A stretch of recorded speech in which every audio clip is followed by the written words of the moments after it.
Welcome back, everyone, to another edition of Pro Football Corner with Nick. I'm your host, Rudy Rodriguez Showmont, and we're here to talk some football. I mean, football never seems to go away.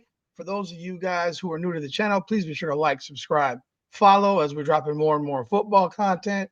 And for those of you who are back again, I greatly appreciate your continued support of the channel. Please leave a comment, like the video, let us know what you think.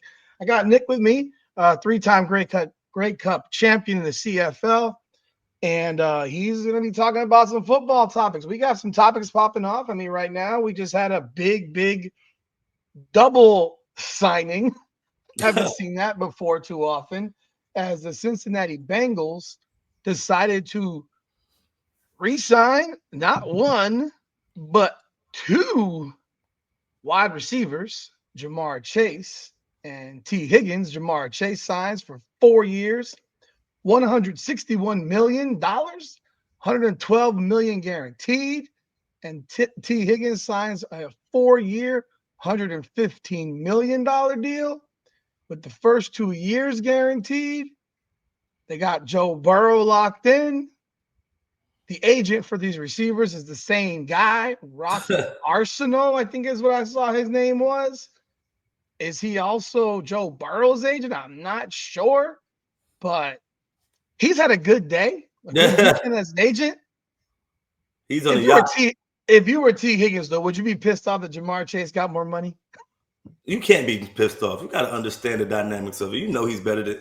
I mean, for right now, he's the future receiver. He's the person they got drafted top 10 receiver. Like, come on now, we understand that. Come on now, you're not mad at that. You look at the numbers, you look at the statistics, and you see that Jamar Chase is the number one guy. It's plain, obvious, and simple. You happy that you got close to $30 million a year as the number 2 receiver? They're paying him number 1 receiver money, Rudy. Number 1 receiver money. You can't be unhappy. You're somewhere celebrating with your family, having a good time. There's no way. Now, if you wanted to be the man and go somewhere else and be the number 1 receiver, then you do that. But it's understandable why Jamar Chase got what he got. He demands all the attention. He's who the defensive coordinators are scratching their heads about and worrying about how they're going to defend him. They're not, you're worried about T. Higgins, but that's not first in line. You're worried about Burrow. How can I get pressure on him? And I'm worried about Chase. I'm putting the safety over him. I'm doubling him. I'm bracketing him. That's what I'm worried about. T. Higgins is a benefactor of being the number 2. As simple as that. You should be happy. You should be counting your $30 million all the way to the bank, happy with a smile, because it can't be a better situation than this. Because when you lose, they don't worry about what T. Higgins did. They don't say T. Higgins had 3 catches and 29 yards. They worry about Jamar Chase.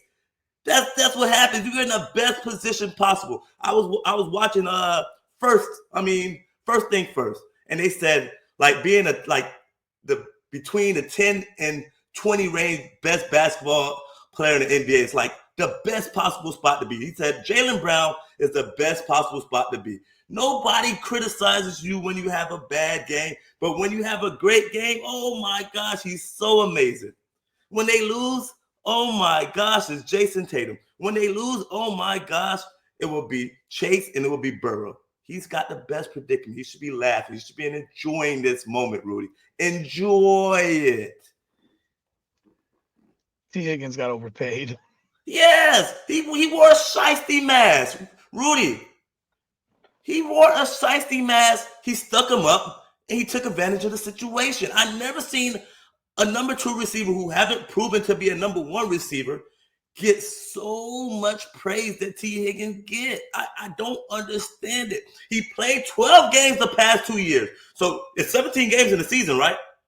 So he's showing that, is it injury prone? Is this a trend? Is he going to be missing 4 or 5 games every year? Is that something I have to worry about? I'm paying this guy $30 million.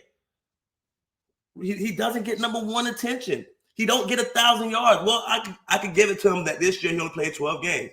But before that, 12 yards per game as a receiver out there on the outside, Rudy, I'm not buying it, man. I'm selling this stock right now. So the agent is Rocky Arsenal, and his play was very simple from what it says, is that he said you don't get one without the other, which I think is obviously a gamble when you make a statement like that, because I think they could have called his bluff on that one. Rudy, that's worse than LeBron. I would have called that bluff. Wait, That's did worse you than say what that was LeBron worse did. than LeBron? That's worse than You, what LeBron did you did. say that was worse than LeBron? LeBron got his kid drafted. Oh, come on. I mean, this is massive overpayment for a guy with 900 plus yards receiving and 73 catches. But yeah, it says here in this article I'm reading that he told the Bengals there would be no deal for Chase without one for Higgins. Wow. Call a bluff, Rudy. You got to call a I bluff. would have called their bluff. There's no way I'm giving someone 4 years, 115 million for 73 catches and 911 yards. I can't. While Jamar Chase had 127 catches, 1,708 yards, and 17 touchdowns. Rudy. I just don't see it. I mean, I get it. I understand they want to keep these guys together, but this isn't even remotely close. If I'm Jamar Chase, I might be saying I should have gotten 4 years for 200 million. If you're giving this guy 4 years for 117 million. But maybe that's his friend and he understands, he want to get his boy paid. His agent want to get him paid. They want to keep the band together. But the defense, they have so much other holes to fill. Are y'all going to outscore everybody? You got to put up 35 points a game right now. Unless you're building your defense from the draft. You're allocating $70 million to two receivers. I'm not even saying the receiver room because there's other receivers that's probably going to get a few million. Gesicki's getting his money a little bit here and there. Rudy, that's your offense cannot score less than 35 points a game. That's the predicament that they put their team in because it's understandable for their defense to give up 30 points a game because they didn't allocate the money to them. So it makes sense. Rudy, their defense. Oh my Lord, have mercy. Rudy. So that's what I was going to ask you. You pay these two wide receivers. You paid Burrow. Between the three of them, you're on the hook for 120 million. So 40, yeah. So he's making 50 million, 55 million. So you got 120 million minimum between the three players. What's the cap for the NFL? It's like 220, I'm guessing. Something like that. Let me check. Please, before I just throw out numbers. I'm thinking that's what it's around. Yeah, let's see what it is so we don't sound stupid. 279.2 million. So you've allocated 120. You've allocated more than a third of the cap. 40%. So that's three players. 40%. Is that 40% to 120 by I'm pretty decent in math. Well, a second ago you said it was 220, so I don't know how decent you were. That was research. That wasn't math. That was research. It's 42.9% actually. Yes, I'm pretty good. That's a pretty substantial amount of your cap to three players, and you can't stop anybody. I mean, every single year, you know what? I don't even want to blame the defense. Every year, Joe Burrow starts off like dog shit. Yep, and puts them in the hole. They are 1-4, 2-5. They start off like dog shit, and then they start playing better as the season goes on. By that point, they've dug too big of a hole. So is it the defense's fault or is it Joe Burrow's fault?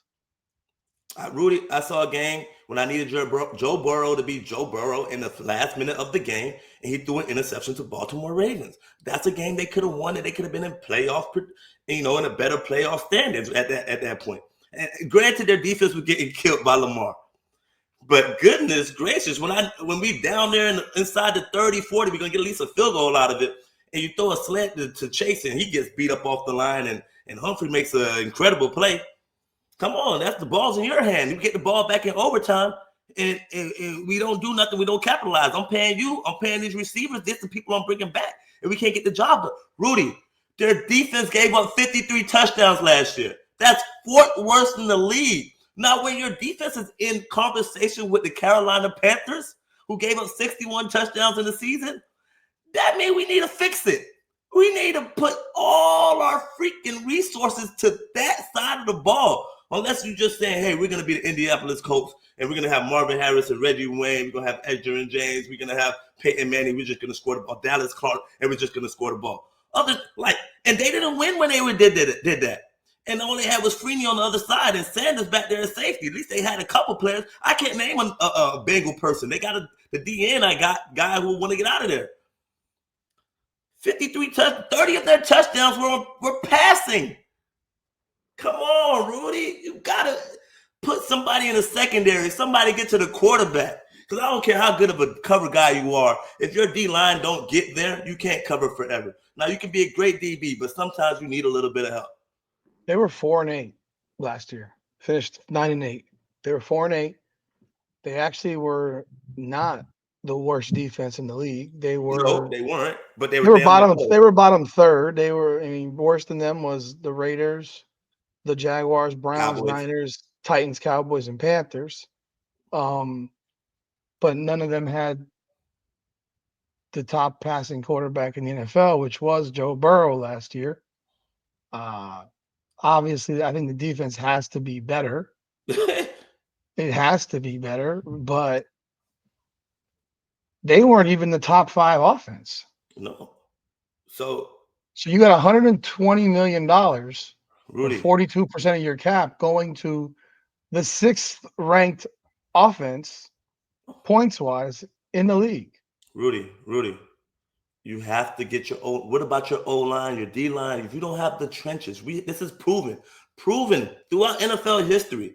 Your D line and your O line, it starts in the trenches. Of course, I want to have players on the outside that get the ball and can do something with the ball. But if my quarterback doesn't have the time, if the other team quarterbacks has all day long to survey, scratch his nuts, and then make the throw, we're not gonna win games.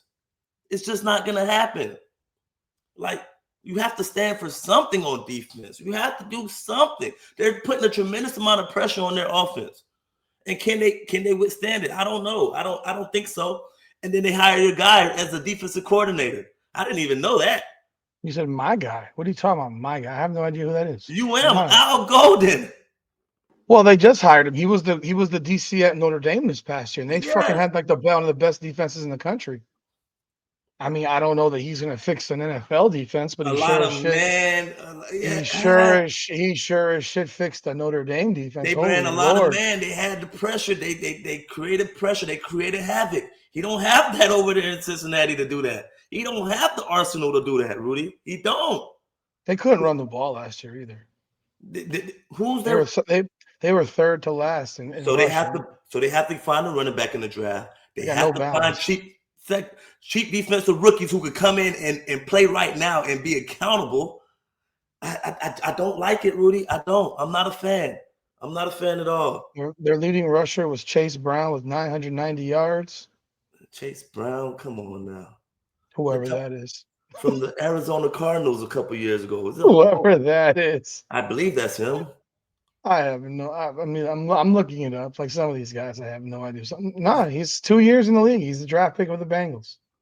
Oh, he has a brother. He's the one that had the brother. I think the twin. I don't know. You better make sure you're correct on that. You're the one saying it. He has a brother. He has a brother.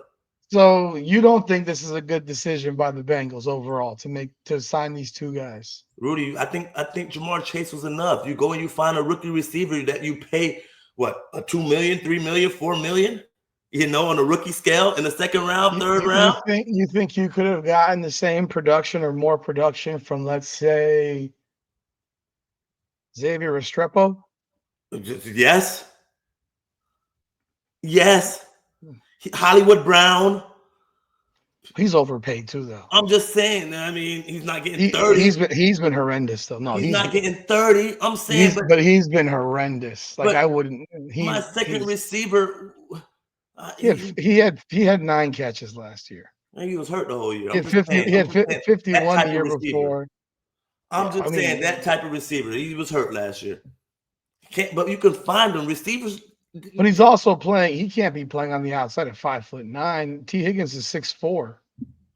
Yeah, but my outside receivers already have him. He's Jamar Chase. My other one just has to be okay and beat one-on-one. He's getting single coverage. I think most receivers could beat single coverage on the number 2 DB. Jamar Chase, that's where they're rotating coverage to. That's where they're bracketing. That's where the linebackers shading to. That's where the safety's shading to.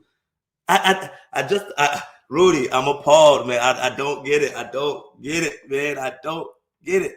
Usually you're only mad about quarterback contracts. So now you're mad about wide receiver I don't like receivers either. I'm a DB. I don't like receivers. I don't like receivers. I don't like quarterbacks. I don't like these people. I don't. That's just what I am. That's what I stand for, guys. If y'all don't like it, this is what y'all gotta know about me. I do not like the people on the offensive side because I've been seeing it time and time. Defenders holding it down, and an offensive player gets all the money because that's who they're paid to see it. I don't like that. I'm in the league. I played in the CFL for a long time, and it's the hardest position to cover.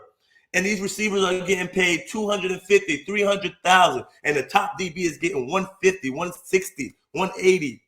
And I'm like, well, who the hell y'all want to cover? Y'all getting mad because we can't cover them. Y'all not paying the top DBs top money. So I got to guard a person that gets $300,000, but I only get $150,000. How does that make sense? What's my value in this? You want me to lock them down? Come on now. So y'all were here for me. It's a lot of hurt inside, man. This is hurt. I'm speaking from a place of passion because this shit means something to me. Hey. All right. So there you have it.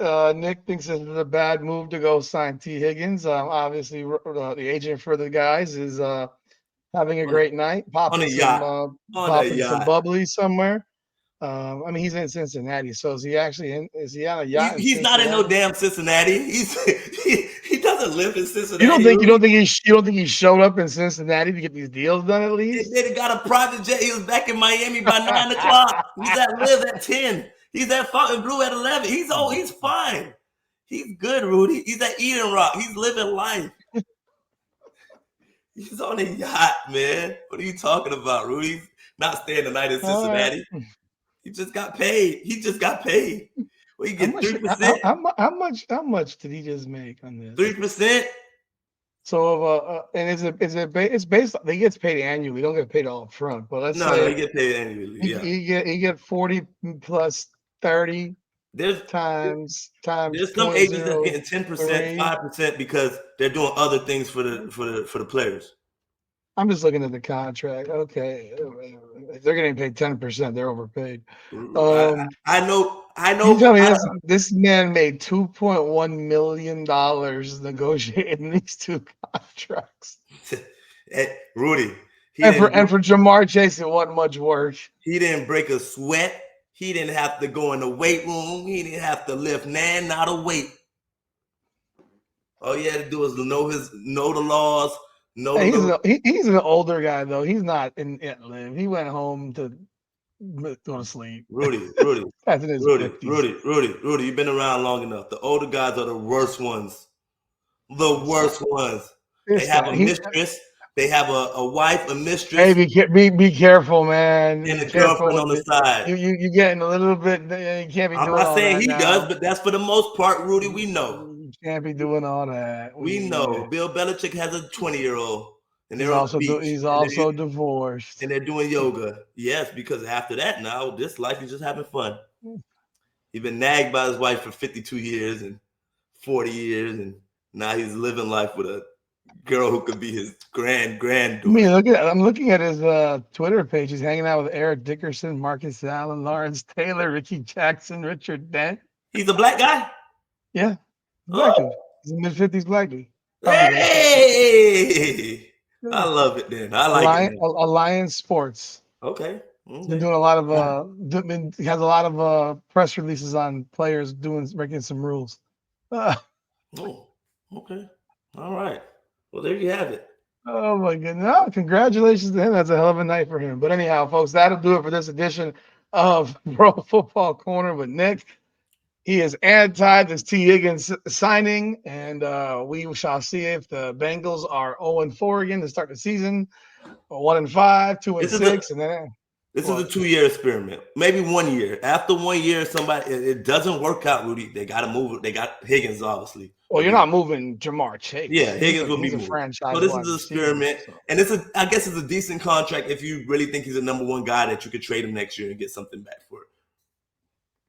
We'll see. Yeah. Anyhow, folks, be sure to like, subscribe, follow, hit that bell, leave a comment, let us know what you think. Bengals fans, do you agree with Nick or do you not agree with Nick? Let us know. We want to hear what you got to say. This is Pro Football Corner. Come on now.